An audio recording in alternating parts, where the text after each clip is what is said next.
नमस्कार, स्वागत है आपका सुबह 9 बजे के बुलेटिन में। मैं हूं दीपक डोभाल। सबसे पहले एक नजर इस वक्त की सुर्खियों पर। महाराष्ट्र में 12 नवंबर को बीजेपी सरकार पेश करेगी विश्वास प्रस्ताव। शिवसेना के साथ गठबंधन पर बातचीत जल्द होगी पूरी। प्रधानमंत्री की सचिवों के साथ बैठक, आम बजट पर मांगे सुझाव। कहा अधिकारी डरे बिना ले फैसला। देश के पहले प्रधानमंत्री पंडित नेहरू की 125वीं जयंती बाल स्वच्छता वर्ष के रूप में मनाएगी सरकार। प्रधानमंत्री की अगुवाई वाली समिति का फैसला।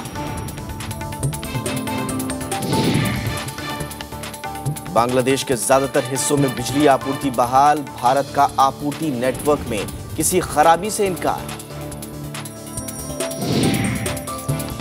भारत श्रीलंका में 5 मैचों की वनडे सीरीज आज से। कटक के बाराबाती स्टेडियम में पहला मैच। विराट कोहली भारतीय टीम के कप्तान।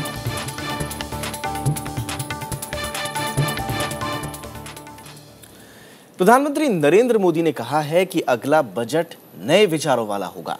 उन्होंने सचिवों से एक टीम की तरह काम करने को कहा है। प्रधानमंत्री नरेंद्र मोदी ने कल दूसरी बार केंद्र सरकार के 80 सचिवों से चाय पर मुलाकात की। बैठक में केंद्रीय मंत्री राजनाथ सिंह, अरुण जेटली और वेंकैया नायडू मौजूद थे। प्रधानमंत्री ने स्वच्छ भारत और डिजिटल इंडिया अभियान समेत दूसरी योजनाओं की प्रगति की समीक्षा की। प्रधानमंत्री ने कहा कि अच्छी चीजें होनी शुरू हो गई हैं। हम एक टीम हैं। हमें काम में खुलापन लाना चाहिए। हमें नजदीक आकर मिलकर काम करना चाहिए।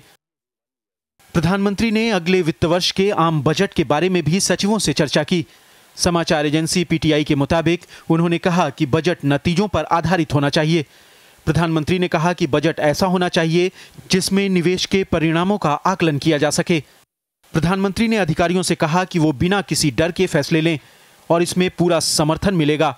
बैठक में सचिवों ने भी अपने विचार रखे। उन्होंने पिछले 5 महीने में लिए गए नए फैसलों की जानकारी प्रधानमंत्री को दी। Bureau report, Rajya Sabha TV. केंद्र सरकार ने देश के पहले प्रधानमंत्री पंडित जवाहरलाल नेहरू की 125वीं जयंती बाल स्वच्छता वर्ष के रूप में मनाने का फैसला किया है। प्रधानमंत्री नरेंद्र मोदी की अगुवाई में पंडित नेहरू की 125वीं जयंती मनाने के लिए बनी समिति की पहली बैठक में यह फैसला लिया गया। समिति ने 14 से 19 नवंबर के बीच स्कूलों में बाल स्वच्छता मिशन चलाने का फैसला किया है। प्रधानमंत्री ने कहा कि युवा पीढ़ी को चाचा नेहरू के बारे में ज्यादा से ज्यादा बताया जाना चाहिए। बैठक में शामिल सदस्यों ने कई विचार दिए। प्रधानमंत्री ने कहा कि इन विचारों पर गृहमंत्री राजनाथ सिंह की अगुवाई वाली कार्यकारी समिति विचार करेगी। प्रधानमंत्री नरेंद्र मोदी आज आकाशवाणी से लोगों को संबोधित करेंगे। साथ ही वो अलग अलग मुद्दों पर विचारों को साझा करेंगे। मन की बात कार्यक्रम में आकाशवाणी पर प्रधानमंत्री का ये दूसरा संबोधन होगा। इससे पहले उन्होंने 3 अक्टूबर को आकाशवाणी से पहली बार संबोधित किया था देशवासियों को। प्रधानमंत्री का संबोधन आज सुबह 11 बजे आकाशवाणी के सभी चैनलों पर प्रसारित किया जाएगा। गृहमंत्री राजनाथ सिंह आज मोनाको और इजराइल की यात्रा पर रवाना हो रहे हैं। मोनाको में वो इंटरपोल की बैठक में हिस्सा लेंगे। बैठक में सीमा सुरक्षा और पुलिस आधुनिकीकरण पर चर्चा होगी। गृहमंत्री इजराइल की यात्रा भी करेंगे। वहां वो इजराइल के प्रधानमंत्री बेंजामिन नेतन्याहू से मुलाकात करेंगे। दोनों देश सुरक्षा के क्षेत्र में सहयोग बढ़ाने पर चर्चा करेंगे। होमलैंड सिक्योरिटी के संबंध में वहां के प्राइम मिनिस्टर से बातचीत होगी और वहां की बॉर्डर की सिक्योरिटी कैसी है और अन्य प्रकार की सिक्योरिटी भी कैसी हैं, उसको भी मैं देखूंगा। चीन की आपत्तियों को दरकिनार करते हुए भारत ने कहा है कि सीमा के पास आधारभूत सुविधाओं को बढ़ाने का भारत को पूरा अधिकार है। केंद्रीय गृह राज्य मंत्री किरण रिजिजू ने यह बात संवाददाताओं से बातचीत में कही। भारत अंतर्राष्ट्रीय सीमा पर परियोजनाओं के जरिए आधारभूत सुविधाएं बढ़ाएगा। केंद्रीय गृह राज्य मंत्री किरण रिजिजू ने कहा कि भारतीय क्षेत्र में सीमा के आधारभूत ढांचे को बेहतर बनाने के लिए सरकार परियोजनाएं लागू करेगी। I am not here to challenge what the Chinese do, but what is my concern is we must do what is necessary for our side. I don't want to provoke them, or I don't want to, comment on anything which the Chinese side is doing. Our territory, we are very clear that we will do certain infrastructural activities which have not been done in last 60 years. चीन के विदेश मंत्रालय ने सीमा पर भारत की परियोजनाओं पर ऐतराज जताया था। Bureau report, Rajya Sabha TV. BJP ने शनिवार को देशव्यापी हाईटेक सदस्यता अभियान की शुरुआत की। दिल्ली के अशोक रोड स्थित पार्टी मुख्यालय में प्रधानमंत्री नरेंद्र मोदी ने इस अभियान की शुरुआत की। उन्होंने पार्टी अध्यक्ष अमित शाह को एसएमएस भेजकर सदस्यता का नवीनीकरण कराया। नई व्यवस्था के तहत कोई भी ऐसा व्यक्ति पार्टी की ओर से दिए गए टोल फ्री नंबर पर एसएमएस भेजकर सदस्यता के लिए आवेदन कर सकता है। पार्टी संविधान के मुताबिक हर सदस्य को हर 6 साल के बाद सदस्यता का नवीनीकरण कराना होता है। इस मौके पर प्रधानमंत्री ने कहा कि सत्ता में होने की वजह से बीजेपी की जिम्मेदारी भी बढ़ी है। जब शासन में भारतीय जनता पार्टी है, तब भाजपा का हर सदस्य एक प्रकार से जनप्रतिनिधि भी होता है। सामान्य मानवी की आशा आकांक्षाओं का वो केंद्र बिंदु होता है, और उस केंद्र बिंदु होने के नाते अपने निजी कार्य से भी अतिरिक्त उसने समाज के उन कामों के साथ जुड़ना होता है। कांग्रेस नेतृत्व में बदलाव को लेकर पार्टी के भीतर से उठी आवाजें थमी नहीं हैं। अब कांग्रेस महासचिव दिग्विजय सिंह ने कहा है कि पार्टी उपाध्यक्ष राहुल गांधी को पार्टी की कमान संभालनी चाहिए और अध्यक्ष सोनिया गांधी को मेंटोर की भूमिका निभानी चाहिए। कांग्रेस पार्टी ने हालांकि दिग्विजय सिंह के इस बयान को उनका निजी विचार बताया है। हाल के कई चुनावों में कांग्रेस पार्टी का प्रदर्शन अच्छा नहीं रहा है और इसके बाद से ही पार्टी के भीतर नेतृत्व को लेकर कई तरह के मत सामने आए हैं। इस बार कांग्रेस महासचिव दिग्विजय सिंह ने कहा है कि पार्टी की कमान सोनिया गांधी की बजाय राहुल गांधी को संभाल लेनी चाहिए। What is the general feeling of the Congress workers that Congress has always encouraged younger people to lead the party. So therefore now I think the time has come when Mr. Rahul Gandhi should take charge. हालांकि Congress party के नेताओं ने दिग्विजय सिंह के इस बयान से किनारा कर लिया है। ऐसे ही लीडर पार्टी जब संकट में हो, संकट का फायदा उठाते हैं, आपको मालूम नहीं है। दिग्विजय सिंह जी का दृष्टिकोण है, कांग्रेस पार्टी सामूहिक रूप में संगठन के हित में उपयुक्त समय पर अपना निर्णय करती है। बीते लगभग 6 महीनों में कांग्रेस पार्टी को लोकसभा के बाद महाराष्ट्र और हरियाणा में हार का सामना करना पड़ा है। इस हार के बाद से ही पार्टी के नेतृत्व को लेकर पार्टी के भीतर ही अलग अलग बयान देखने को मिले हैं। विशाल दहिया, राज्यसभा टीवी। वामपंथी पार्टियों के खेमे को मजबूत बनाने के लिए शनिवार को वाम दलों की साझा बैठक हुई। इसमें केंद्र सरकार की नीतियों के खिलाफ 8 से 14 दिसंबर के बीच देश भर में प्रदर्शन करने पर सहमति बनी है। दिल्ली में शनिवार को CPM, CPI, CPIML, forward block और आरएसपी समेत 6 दलों की बैठक हुई। वाम दलों ने केंद्र सरकार पर कारोबारियों और सांप्रदायिक ताकतों के समर्थन का आरोप लगाया है। For the first time, the 6 left parties have come together. So we have decided to start a nationwide joint protest campaign from the 8th of December to the 14th of December. बैठक में प्रस्ताव पेश किया गया। इसमें केंद्र सरकार के मनरेगा का दायरा घटाने, बीमा क्षेत्र में विदेशी प्रत्यक्ष निवेश बढ़ाने, कालाधन वापस लाने में देरी का विरोध किया गया।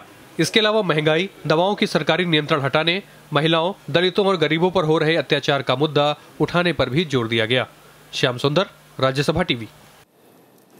चलिए रुकते हैं छोटे से ब्रेक के लिए। ब्रेक के उस पार आपको दिखाएंगे झारखंड विधानसभा चुनाव के लिए कांग्रेस ने जारी की पहली सूची।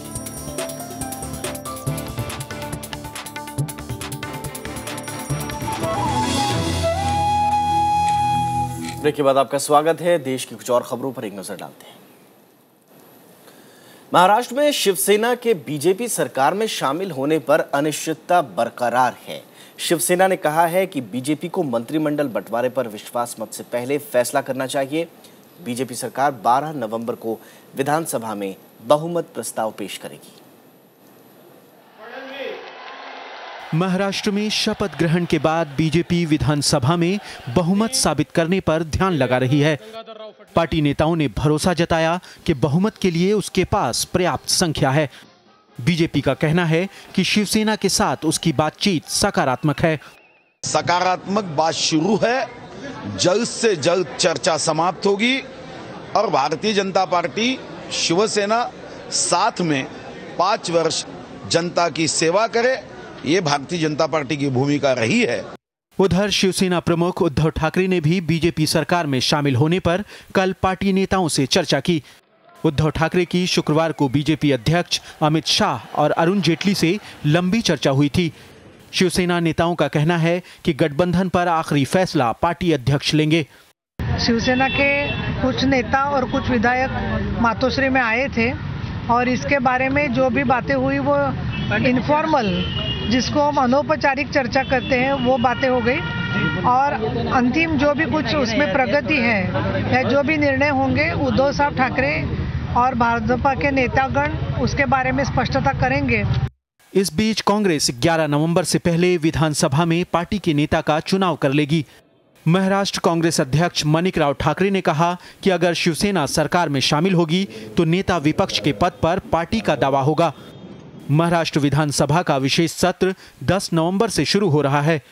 Bureau report, Rajya Sabha TV. Congress ने झारखंड विधानसभा चुनाव के लिए 14 उम्मीदवारों की सूची जारी कर दी है। इसमें पार्टी के वरिष्ठ नेता सुखदेव भगत, राजेंद्र प्रसाद सिंह, सरफराज अहमद और केएन त्रिपाठी का नाम शामिल है। पार्टी ने राजेंद्र प्रसाद सिंह को बेरमो से, सरफराज अहमद को गांडेय से और केएन त्रिपाठी को डाल्टनगंज से मैदान में उतारा है। 81 सदस्यीय झारखंड विधानसभा के लिए 25 नवंबर से 20 दिसंबर के बीच 5 चरणों में चुनाव होने हैं। चुनाव के पहले चरण की अधिसूचना जारी हो चुकी है। कांग्रेस झारखंड में सत्तारूढ़ झारखंड मुक्ति मोर्चा के साथ अपना गठबंधन तोड़ चुकी है और वो राष्ट्रीय जनता दल और जनता दल यूनाइटेड के साथ मिलकर विधानसभा चुनाव लड़ रही है।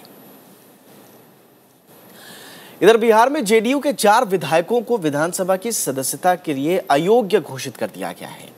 विधानसभा अध्यक्ष उदय नारायण चौधरी के इस फैसले के खिलाफ विधायकों ने अब हाईकोर्ट जाने की बात कही है। जेडीयू विधायक ज्ञानेंद्र सिंह ज्ञानू, रविंद्र राय, नीरज सिंह बबलू और राहुल शर्मा की सदस्यता रद्द कर दी गई है। बिहार विधानसभा अध्यक्ष ने शनिवार को इसकी घोषणा की। मुझे जो भी कहना था वो लिख के दे दिया। चारों विधायकों ने विधानसभा अध्यक्ष के फैसले के खिलाफ अदालत जाने की बात कही है। कोई संवैधानिक पद पर रहते हुए व्यक्ति ऐसा असंवैधानिक काम करेगा, कभी सपनों में नहीं सोचा जा सकता है। इसमें हम लोग न्यायालय में जाएंगे और हमको माननीय न्यायालय पर पूरा भरोसा है। हम लोग का पहला कदम होगा कि हम लोग न्यायालय के शरण में जाएंगे और हम लोग को न्यायालय पर पूरा भरोसा है और न्यायालय से हम लोग को न्याय मिलेगा। बीजेपी ने विधानसभा अध्यक्ष के फैसले की आलोचना की है कि सदस्यता खत्म करने का अधिकार किसी विधानसभा के अध्यक्ष को नहीं है और विधानसभा के अध्यक्ष ने जिस आधार पर उनकी सदस्यता खत्म की है वो अत्यंत ही अलोकतांत्रिक है। बिहार में जून में राज्यसभा उपचुनाव के दौरान जेडीयू के कुछ विधायकों ने क्रॉस वोटिंग की थी। इसके बाद पार्टी ने 8 विधायकों को नोटिस जारी किया था।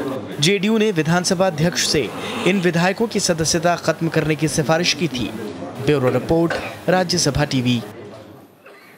बिहार के जमुई जिले में हुए एक नाव हादसे में 11 लोगों की मौत हो गई है। हादसा जमुई के खैरा थाना क्षेत्र में हुआ। जिलाधिकारी के मुताबिक शवों को तलाशने का काम जारी है। नाव में करीब 15 लोग सवार थे। ये लोग नवादा जिले के कुआकोल गांव से एक धार्मिक कार्यक्रम के लिए जा रहे थे। सरकार ने हादसे में मारे गए लोगों के परिजनों को मुआवजा देने का ऐलान किया है।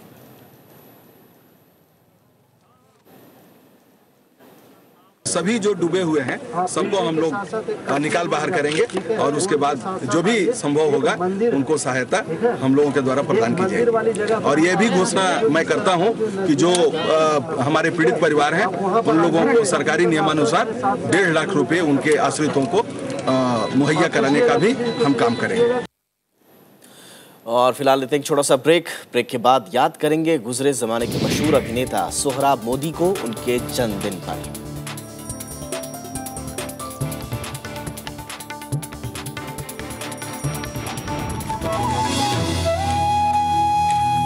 ब्रेक के बाद आपका स्वागत है। कुछ और खबरें। पूर्व प्रधानमंत्री मनमोहन सिंह ने शनिवार शाम दिल्ली के इंडिया इंटरनेशनल सेंटर में Kautilya true founder of economics नाम की किताब का विमोचन किया। किताब को बलबीर सिंह सिहाग ने लिखा है। मनमोहन सिंह ने इस किताब की सराहना करते हुए कहा कि आज भी कौटिल्य को समझने की जरूरत है। उन्होंने कहा कि कौटिल्य की रचनाएं अर्थशास्त्र के क्षेत्र में बेहद महत्वपूर्ण हैं। Kautilya has summed up all that is necessary to know about statecraft, in particular about economic policies, as early as 4th century BC. बात पड़ोसी देश बांग्लादेश की करते हैं। बांग्लादेश में शनिवार दोपहर से ठप बिजली आपूर्ति धीरे धीरे बहाल की जा रही है। राजधानी ढाका समेत देश के ज्यादातर हिस्सों में बिजली बहाल कर दी गई है। इस बीच भारत के पावर ग्रिड कॉरपोरेशन ने साफ किया है कि इसमें उनकी तरफ से कोई दिक्कत नहीं थी। इसकी वजह बांग्लादेश के एक सब स्टेशन में तकनीकी खराबी थी। भारत के ग्रिड से जोड़ने वाले सिस्टम के ठप होने के बाद शनिवार को पूरा बांग्लादेश अंधेरे में डूब गया। संसद, प्रधानमंत्री कार्यालय और दूसरे महत्वपूर्ण सरकारी इमारत भी इसके असर से अछूते नहीं रहे। দুপুর 11টা থেকে কারেন্ট নাই 11টা থেকে কারেন্ট না জেনারেটর চলছে থেকে ডিস্টার্ব করছে রোগীদের পরিস্থিতি খুব একটা ভালো না রোগীরা গরমে ছটফট করছে আর 11:30 থেকে কারেন্ট নাই আর কফি জ্বালায় আমরা দোকানদারি করতেছি এখন রাত 8টা বাজে 10-12 घंटा কারেন্ট নাই। बांग्लादेश में अधिकारियों का कहना है कि बिजली संयंत्रों की गड़बड़ी को ठीक किया जा चुका है और 70% उपभोक्ताओं को बिजली आपूर्ति शुरू हो गई है। जल्द ही देश के बाकी हिस्सों में भी बिजली आपूर्ति बहाल होने की उम्मीद है। Bureau report, Rajya Sabha TV. अंतर्राष्ट्रीय खबरों में आगे बढ़ते हैं। वर्जिन समूह अंतरिक्ष यान में परीक्षण उड़ान के दौरान हुए धमाके के बावजूद लोगों को अंतरिक्ष की सैर कराने की योजना जारी रखेगा। कंपनी के प्रमुख रिचर्ड ब्रैंसन ने हादसे की जांच में पूरे सहयोग का भरोसा भी दिलाया। वर्जिन गैलेक्टिक पर्यटकों को अंतरिक्ष की सैर कराने के लिए विमान तैयार कर रहा है। वर्जिन समूह के संस्थापक रिचर्ड ब्रैंसन ने अंतरिक्ष पर्यटन की अपनी योजना को जारी रखने की बात कही है। कैलिफोर्निया के मोजेव में वर्जिन गैलेक्टिक के एक अंतरिक्ष यान में परीक्षण उड़ान के दौरान हुए धमाके के बावजूद ब्रैंसन ने इस सपने को पूरा करने का भरोसा दिलाया। I think pretty well all our astronauts would love us to finish it, would love to go to space. I think millions of people in the world would love one day to have the chance to go to space. And this is the start of a long program. उधर अमेरिकी अधिकारियों ने हादसे के वजहों की जांच शुरू कर दी है। वर्जिन समूह के प्रमुख ब्रैंसन ने कहा कि वर्जिन गैलेक्टिक जांच में पूरा सहयोग करेगी। ब्रैंसन ने कहा कि वो गलती का पता लगाने के बाद हादसे से सीख लेकर एक समूह की तरह आगे बढ़ेंगे। It's horrendous for the families of the test pilot, but we've now got to pick ourselves up, and I've now got to motivate the 400 engineers who worked so hard on this program for the last few years, and find out what went wrong. Virgin galactic का अंतरिक्ष यान शुक्रवार को परीक्षण उड़ान के दौरान California में हादसे का शिकार हो गया था, जिसमें एक पायलट मारा गया और दूसरा बुरी तरह जख्मी हो गया। वर्जिन गैलेक्टिक ने साल के आखिर तक अंतरिक्ष की सैर के लिए उड़ानें शुरू करने का वादा किया था, लेकिन इस हादसे की वजह से कंपनी की योजनाओं में अब और देरी हो सकती है। Bureau report, Rajya Sabha TV. America के उत्तरी और दक्षिणी कैरोलिना में शनिवार को अचानक हुई बर्फबारी ने ठंड बढ़ा दी है। बर्फबारी की वजह से दक्षिणी कैरोलिना में ग्रीनविले, ग्रीनवुड और लैक्टिक जमीन में कई इंच तक बर्फ जमा हो गई, तो उत्तरी कैरोलिना के एशविले के आसपास कई इलाकों में करीब 6 इंच तक बर्फ की परत बन गई है। हार्टफोर्ड के पहाड़ी इलाके के नज़दीक करीब 13 इंच तक बर्फ गिरी और इसकी वजह से कई सड़कें बंद हो गई हैं। मौसम विभाग ने अगले कुछ दिनों तक उत्तरी न्यू इंग्लैंड के कई इलाकों में बर्फबारी जारी रहने का अनुमान लगाया है। और बात खेलों की करेंगे। भारत और श्रीलंका के बीच होने वाली 5 वनडे मैचों की सीरीज का पहला मैच आज कटक के बाराबाती स्टेडियम में खेला जाएगा। श्रीलंका सीरीज के लिए धोनी को आराम दिया गया है और उनकी जगह कप्तानी विराट कोहली संभालेंगे। वेस्टइंडीज के खिलाड़ियों के अपने बोर्ड के साथ वेतन विवाद के कारण भारत दौरे से हटने के बाद बीसीसीआई ने श्रीलंका के खिलाफ सीरीज का आयोजन किया है। by just 1 wicket.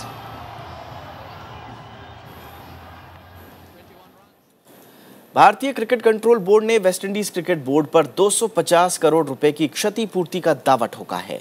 गौरतलब है कि अक्टूबर में भारत दौरे पर आई कैरिबियाई टीम के खिलाड़ी बीच में ही अपना दौरा छोड़कर अपने देश लौट गए थे। वेस्टइंडीज क्रिकेट बोर्ड के खिलाफ बीसीसीआई ने सख्त कदम उठाया है। भारतीय क्रिकेट कंट्रोल बोर्ड के सचिव संजय पटेल ने वेस्टइंडीज क्रिकेट बोर्ड को नोटिस भेजकर 250 करोड़ रुपए का मुआवजा मांगा है। नोटिस पर जवाब देने के लिए बीसीसीआई ने WICB को 15 दिनों की मोहलत दी है। वेस्टइंडीज क्रिकेट टीम अक्टूबर में भारत दौरे पर आई थी। टीम को भारत में 5 वनडे मैचों की सीरीज के अलावा 1 T20 मैच और 3 टेस्ट मैच भी खेलने थे, लेकिन वेतन को लेकर अपने बोर्ड से नाराज कैरिबियाई खिलाड़ी धर्मशाला में चौथे वनडे मैच के बाद बीच में दौरा रद्द करके स्वदेश चले गए थे। वेस्टइंडीज के खिलाड़ियों के बीच में दौरा छोड़ने के बाद बीसीसीआई ने श्रीलंकाई क्रिकेट टीम को 5 वनडे मैचों की सीरीज के लिए भारत बुलाया। Bureau report, Rajya Sabha TV. England के रॉयल एयरफोर्स बैंड और भारतीय वायुसेना के एक बैंड ने कल इंडिया गेट पर लाइव प्रस्तुति दी। ये आयोजन पहले विश्व युद्ध में शहीद हुए भारतीय सैनिकों को श्रद्धांजलि के लिए किया गया था। आइए इसकी कुछ झलकियां देखते हैं।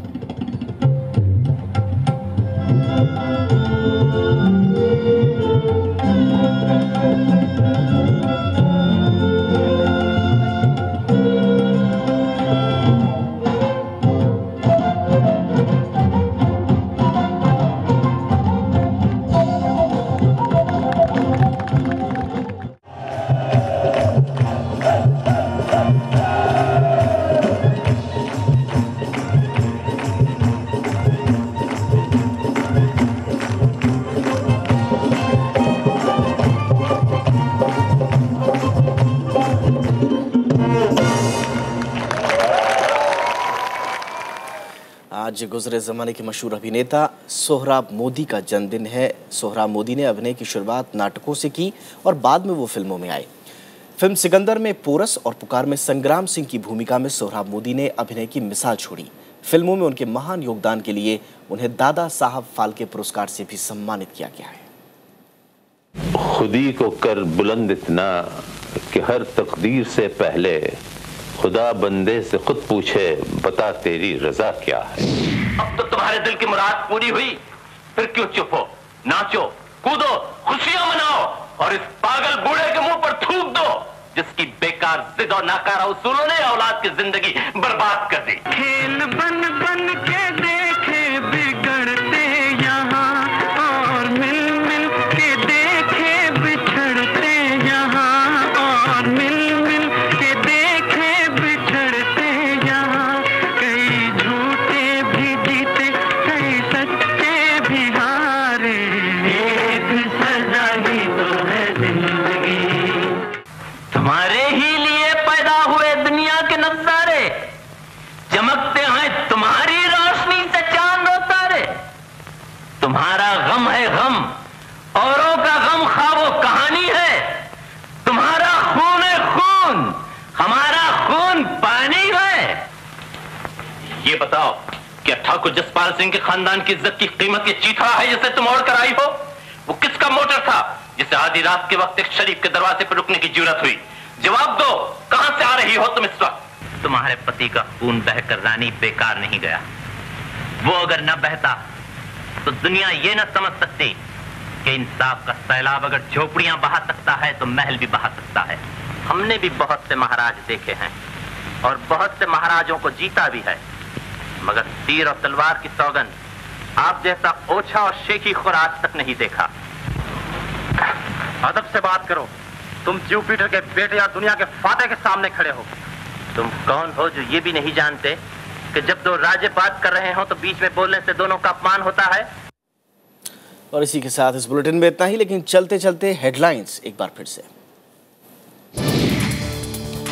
महाराष्ट्र में 12 नवंबर को बीजेपी सरकार पेश करेगी विश्वास प्रस्ताव। शिवसेना के साथ गठबंधन पर बातचीत जल्द होगी पूरी। प्रधानमंत्री की सचिवों के साथ बैठक, आम बजट पर मांगे सुझाव, कहा अधिकारी डरे बिना लें फैसला। देश के पहले प्रधानमंत्री पंडित नेहरू की 125वीं जयंती बाल स्वच्छता वर्ष के रूप में मनाएगी सरकार। प्रधानमंत्री की अगुवाई वाली समिति का फैसला। बांग्लादेश के ज्यादातर हिस्सों में बिजली आपूर्ति बहाल, भारत का आपूर्ति नेटवर्क में किसी खराबी से इनकार। भारत श्रीलंका में 5 मैचों की वनडे सीरीज आज से। कटक के बारामती स्टेडियम में पहला मैच। विराट कोहली भारतीय टीम के कप्तान।